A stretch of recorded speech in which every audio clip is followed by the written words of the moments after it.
Hey Mom. Hey Dad. I lost my job today.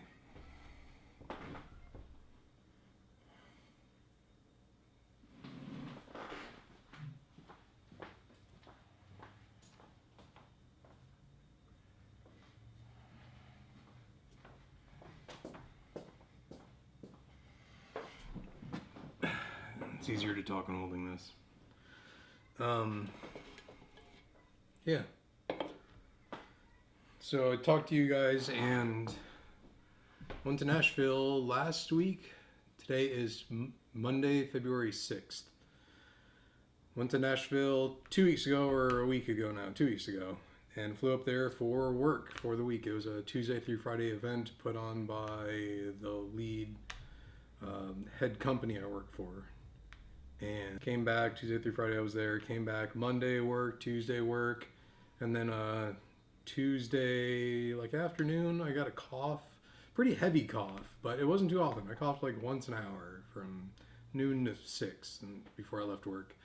Got home, everything felt fine, felt great, and went to sleep. And I woke up about midnight with soaked in sweat. Woke up at 3 a.m. with the worst, most pounding headache ever in my entire life. Asked Melinda to get a thermometer, tested it, and I had a fever of 103. So stayed home, called in sick to work, let them know I had a fever, went to sleep, and slept for 24 hours. Woke up every couple hours, got water, took vitamins, took Tylenol. And the next day I went to the doctor's office, and they actually have a test for the flu. They just stick a Q-tip up your nose and scratch your brain with it. And they can test you positive for flu in just pretty much no time. So tested positive, and I was out of work Tuesday through Sunday. Sunday to return to work is our annual inventory. Well, I guess other people are going to see this besides my mother and my father, but I'm a parts manager for an automotive company or automotive corporation. We have a chain of dealerships, and I manage one of the dealerships, or the inventory of. And inventory we do roughly once a year. You do it, you count absolutely everything in the store. So this Sunday, which was yesterday, February 5th, was our annual inventory. I had gone on paid work trip for 1 week, came back, worked 2 days, and then turned sick for the week leading up to our annual inventory, which is pretty much the most inopportune time ever as a parts manager to manage your inventory, to get sick, because you're the person in charge of the inventory. It is your baby. It is your penguin. It's what you do. I've been doing it for a long time. I've been working at the same store within the same building for over 10 years. The first 10 of those years was owned by a very nice, very kind, I couldn't be more thankful for a person ever in my entire life, but got an offer he couldn't refuse, and he sold our company off to a corporation. During the transition, it was a scary time, but people left, people were let go, new people were brought on. Whenever companies take over companies, they bring their own people. They bring their management team, and to help guide, first months, first years to guide things the way they would like it. They want to see the company ran in their image. The onboarding process or the transition over, I was one of 2 managers kept. I'm the parts manager, and one of the sales managers was kept. Everyone else was let go. So that's good. It's good for me. I say I'm great at what I do. I have a lot of people that could say I'm great at what I do. I'm a damn good parts manager. Now I'm 33 years old, and to work somewhere for 12 years, that's my entire life. I've worked at the one company. I know nothing but my job. I can tell you where every single thing is in my entire store. I know where everything is. I'm the go-to person. I'm the know-how for all technical answers. I can tell you how the vehicles are put together. I can tell you what screws fit where, what O-rings fit where. The god of numbers. It's what I do. I guess before I was parts manager, I was a parts guy, and I was the best parts guy in the business because I have books memorized. Our 15, 30 catalogs of all different vendors, including the parent company of what puts the vehicles together. I know everything. It sounds bragging, but heck, when you do it as long as I have, I guess anyone could brag, or I hope anyone would learn as much as I've learned over these years now. Was sick, due to originally be back Sunday, February 5th, day of inventory. That was my work release note, said I could return to work free and clear, and I'd be there to count my inventory. It's not an ideal situation because I wasn't there to help set it up, tape off areas where people aren't supposed to go, direct people to what they're supposed to count, make sure everything's on par, everything is good, do any last minute corrections. And as the week went on, Tuesday, Wednesday, Thursday, Friday was feeling better. And then Saturday, I got a work release to return to work on Saturday. I was shown clear by the doctor to go back. I called in, said, hey, I got a work release, or I don't even know if it's called a work release. I can come back to work on Saturday. I called in, I said, I can be there this afternoon. I'll work through the night.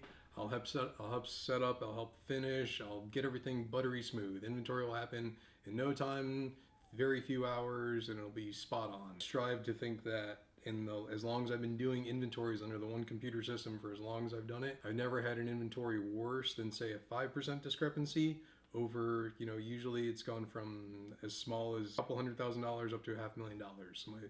I don't know what year aligned with what dollar amounts, but my worst inventory ever was 5% off. My best ever was about 2.5% discrepancy. Things are never ideal. And in my standards, or at least the ownership that I was under, the general manager that I was under, it was always good. It was always pretty spectacular for the amount of money that we did. A couple $1 million a year, and at a couple $100,000 inventory to be off 2%, 2.5% is, to my standards, good or bad. I guess you guys can let me know, comment. This year, so when I called in, said, hey, I can come in and help, they said, don't worry about it. We've got it under control. We don't want you getting anybody sick. Tell you what, just show up to work on Monday. We'll see you on Monday. And I said, well, what, I'm sure you guys would like my help. There's been short staff with me not being there. Maybe I can come in on, I'll be there Sunday to help count. And they said, absolutely not. We'll see you on Monday. So which is kind of odd. Get to work at 9 a.m. this morning. My boss, her boss, who's top of the food chain, are there waiting for me. Request me in to talk, and I'm let go. Reason stating, they say that my inventory was off. It was under catastrophe, and I'm locked out of computers by this point, so I can't go back in to show proof of, at least to my standards, what inventory was good at. But in the end, it was I guess I wasn't upset.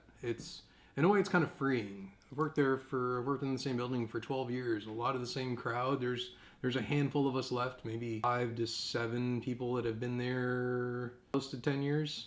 So I know a lot of them. There's 3 people have been there longer than I have.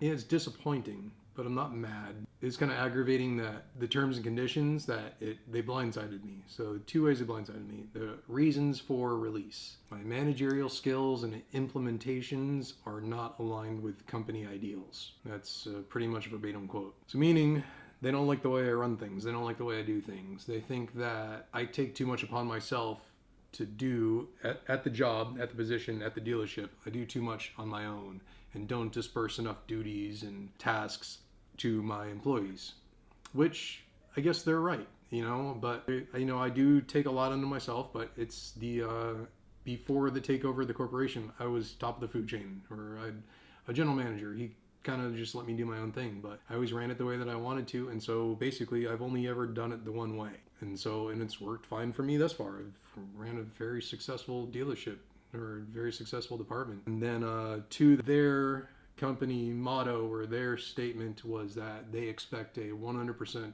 perfect inventory, nothing to be off, not ever, a complete, tightly packed, perfectly aligned, everything matches dealership. And it sounds ridiculous to me, because the boss that I had before, the parts manager that had the position before I did, the one before him, whenever I worked there, like I said, I've only ever been working in the one building, which could be my fault, but I feel like I did a pretty good job. Yeah, to run perfect inventory to me seems like BS. I don't feel it's possible, but then again, looking back, I could be completely wrong. There could be, maybe I'm not as good at my job as I thought I was, and then maybe there is a manager out there that now takes over my position, or one to come in the future, and the one after him can actually run perfect inventories. We have counters that the public, the customers can buy parts from directly, and we have to feed an entire service department with 3 service writers, sometimes 4, and multiple technicians. Probably 10 technicians. It's a lot of hands in one pot, grabbing parts, putting parts back, cashing out parts, refunding parts, doing warranties.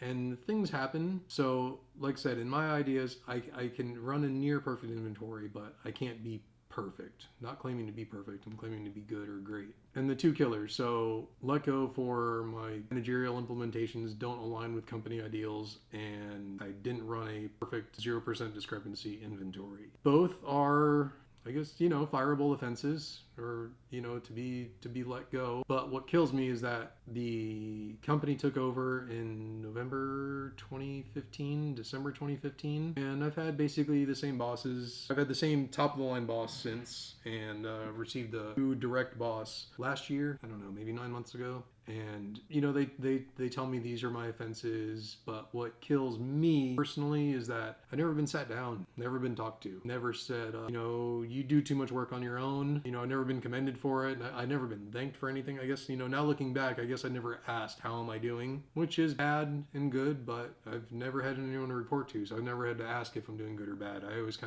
the decision was made on my own. But I wish somebody would have talked to me to let me know that, you're doing too much on your own. You should have these guys do this, these guys do this, have this person do this. Disperse the duties, put some responsibilities on other people. It's never been brought up to me. As far as I was doing, I continued on doing the way I've been doing for a decade. And then the perfect inventory, they said that they've been asking me for months, how's your inventory? How are things going? How are your accounts going? And I've always responded, they're going great. They're going grand. I run no negative on hands. I've got no items without bin locations. I've been pretty much running a spot on inventory. Not as good as it was last summer. Last summer was the end of or before our new model year started. So by the summer, I was running counts, probably 5 bins a day, doing 138 bins. So running a cycle every 30 days. Actually, we were doing less than that, because 5 bins sometimes on some bins are short on some days. So we did up to 10. So I could do a full inventory about once a month, and I did it for a few straight months up until the summer. And the model year started. We got loads of new inventory with new motors come out, and so we had building up in the middle of the room, and so we had more storage fixtures put in, and basically had to redo the entire room. Align everything, take everything out of drawers, put it in the new drawers, reshuffle everything out, create space for future growth to prevent a clog up like we had in the late summer again. I remember what I was talking about.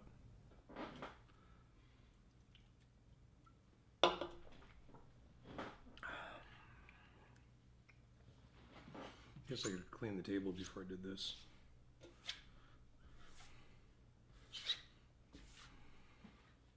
Actually, this is my technically first YouTube video.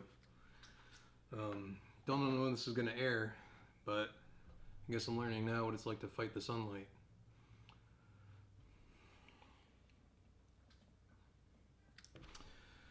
So where was I? So I lost my job. I'm a damn good parts manager. I'm damn good at what I do. Or I guess the way that I can advertise myself is I'm damn good at whatever I do. I can learn to do anything. I have a memory like most people have never encountered, and a lot of it sounds like bragging, but I'm actually fairly proud of my memory, my memorization capabilities. Analytical, technical, I can tell you how things are put together, I can tell you how to take things apart, but what am I going to do? Ideally, the easiest thing to do is to keep doing what I'm doing. Get on the job market, look online, go in person, find dealerships, the same company that I've worked for the last decade. Keep doing that exact same thing. Or do I do another brand? Can work in same automotive industry. Said I know engines. I know how engines basically work.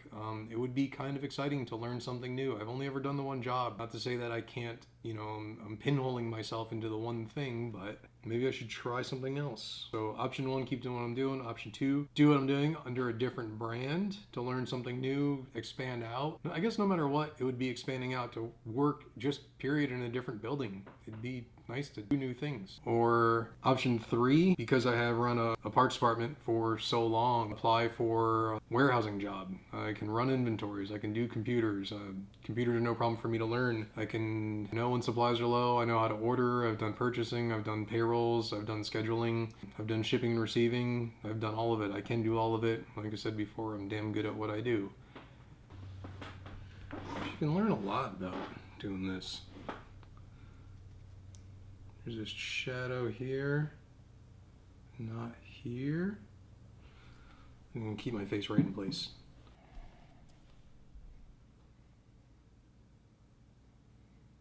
I'll be okay. We'll be fine. On the bright side, because Melinda and I became so famous for traveling, or at least among the small crowd that we know, we go to Savannah this weekend. We'll be there. Actually, I gotta call them.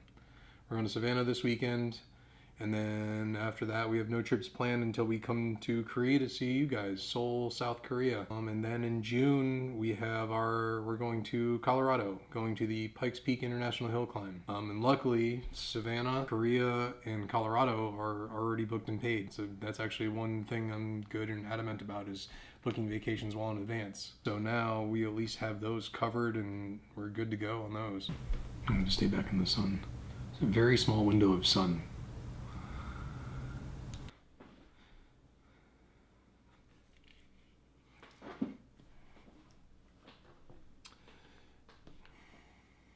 Last option, or I think best option right now, I'm going to take time off.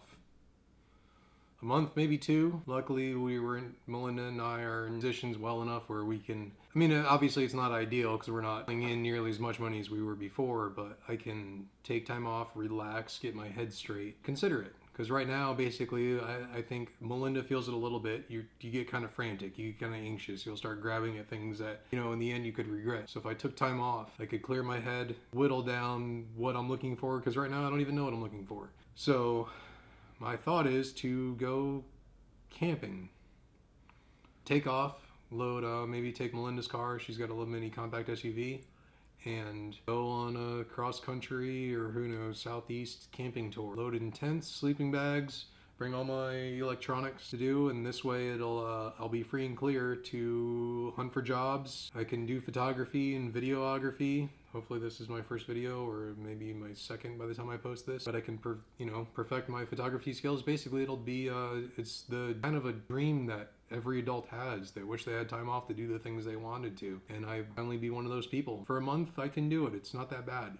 And if I'm out, if you're stuck at a campground, my other idea is that you're so bored you have nothing else to do, but I can look for jobs. If I'm at home, the classic thing is, if you're at home, sit on the couch, watch TV, and eat Cheetos. You're distracted by, what's it called? When you're distracted by your home, everything around you, you know it all. You're just comfortable. So if I get out there on my own, no one to talk to, it'll force me to research and do these things. And I guess we'll be okay. Melinda and I will be okay. We have each other, and it sounds sappy, and it sounds like a soap opera love story, but we have each other, and that's the most important thing in the world. In the end, I know I have to succeed because I have to take care of her. She's my wife. She's the most important thing in the world to me.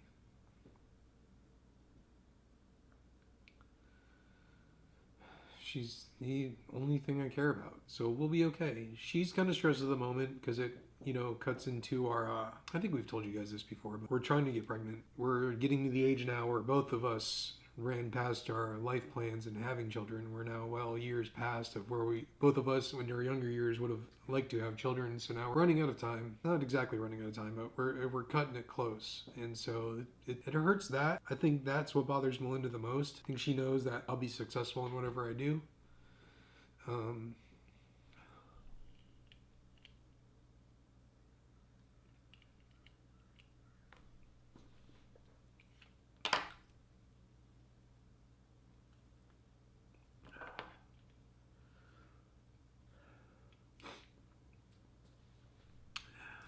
Melinda believes in me, which is all I need to know. She trusts me, she loves me, and I love her more than anything.